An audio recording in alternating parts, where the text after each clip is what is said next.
Mencium tayo ko sesajan kepada kesitarik ubnai me usnam arajar arpuai wadah pedang gajing dan jumnu khlem kobid kat kendai hapok kari China la ang baki paidbah cakari China ke basyang basah hapok ketika nang ba wuhan ke misalia syu nu kunyang cingpang kobid kat kendai balang bagi ni paidbah kelai mi paidbah sendan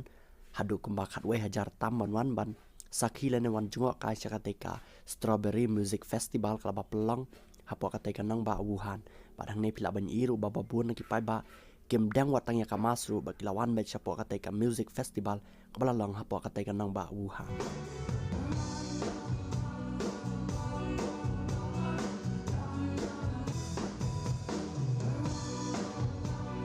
Balai turu bakane music festival kelas sedang nadu kapor min sengi bakala nek be hadu kapor min mit hapok katai nang ba wuhan. Malah ong ruba kaneka music festival ka dikasin baningkong ha ka ba katai nang ba wuhan kala yoban Pynlong hadin kumba ar manai ka jing lockdown hapok kari China chong news nam arajar arpuai.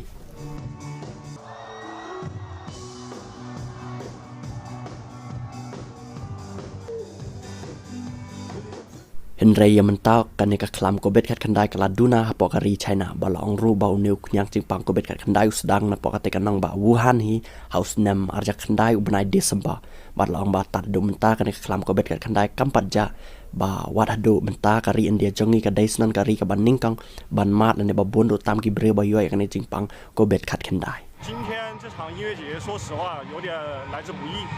是付出了非常大的努力和代价的。对，所以说今天能够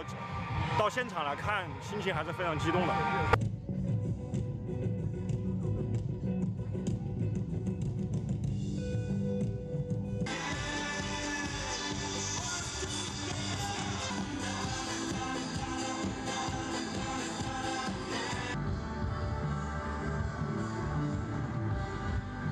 就因为经过去年嘛，去年疫情，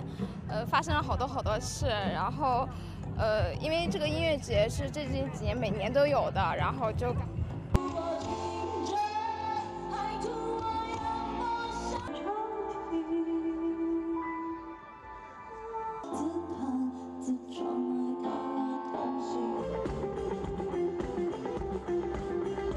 随时改，随时把自己打开，把自己打开。